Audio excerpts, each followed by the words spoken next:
Hey everybody, thanks for joining me here once again for another session of advice with the Zodiac Twist. You're going to see this shirt a lot. I recorded 3 videos today.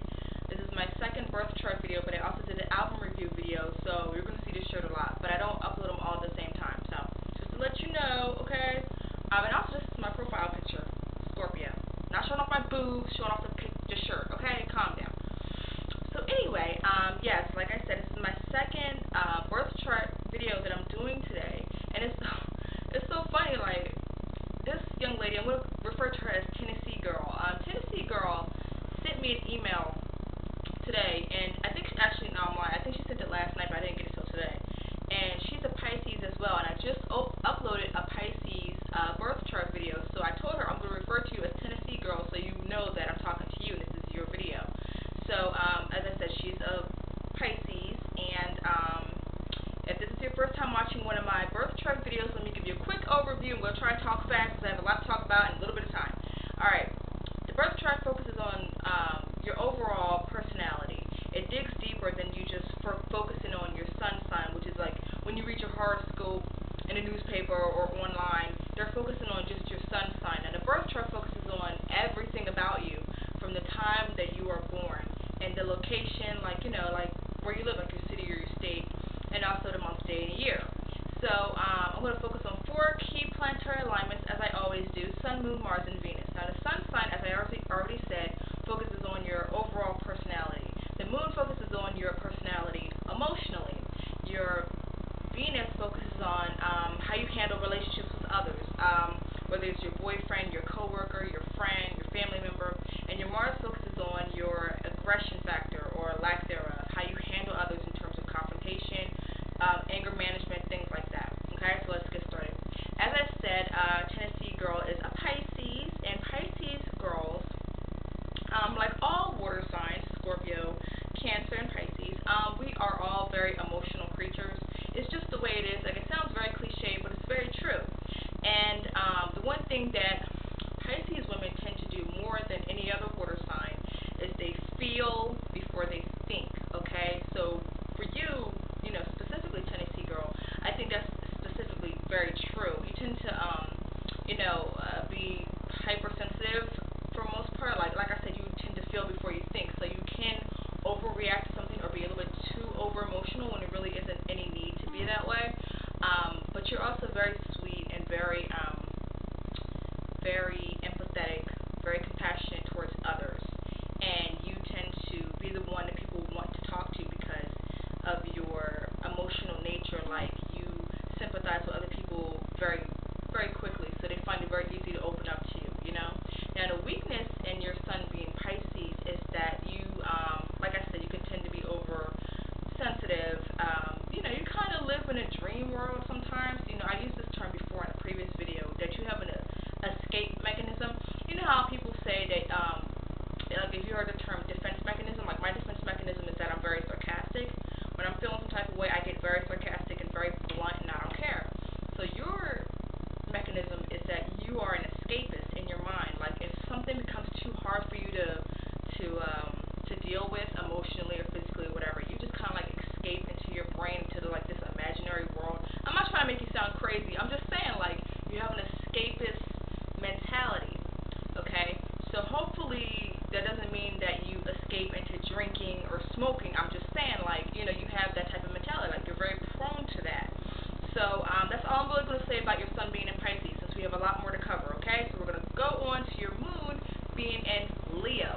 Now, with your moon in Leo, for the most part, Leos are very bright and ambitious and charismatic. They have a lot of friends, and they know how to work the room. You know what I mean? Like, they're good socializers. They know how to network. They know how to, put themselves out there. They are not shy. They're, like, they're very, like, outgoing, which is always really, really cool. And I said that they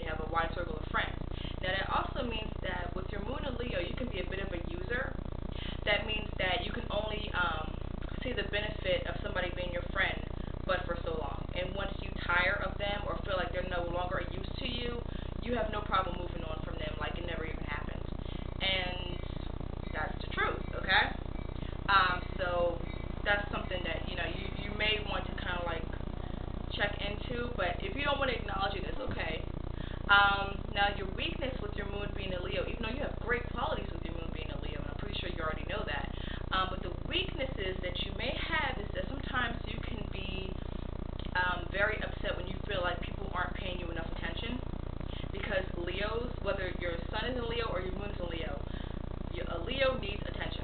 They need attention. They crave attention. Even when they're acting like low-key, like, oh, I really don't care, they do. So that's something that you also have to kind of struggle with. Just kind of like fall back and just, be okay with playing low-key. There's nothing wrong with that. And also the fact that you can be very proud, like I said, and that's going back to you kind of like being a user towards people sometimes, but you're a very loyal person. See, it's strange because, like I said, if you feel like somebody is really your friend and really care about you, then they're your friend for life. But with some people, it's like you see them as disposable because you feel like they can only do so much for you at that place and time. Okay? So that's all I'm going to say about your moon being a Leo. Now, your Mars is in Cancer, another water sign. So your sun is in Pisces, water, and your Mars is in Cancer, water. So with your Mars in Cancer, remember what I said about Mars? It deals with anger, temperament, confrontation, how you handle others. You really don't like to accept help. You really don't like asking for help, and you really don't like accepting help because you see it as a sign of weakness, which it really isn't, but I know you're just being stubborn. You tend to be impulsive when you go with your gut. Now, remember what I said about your sun being in Pisces, the fact that you feel before you think. Now, this is, starting to make sense.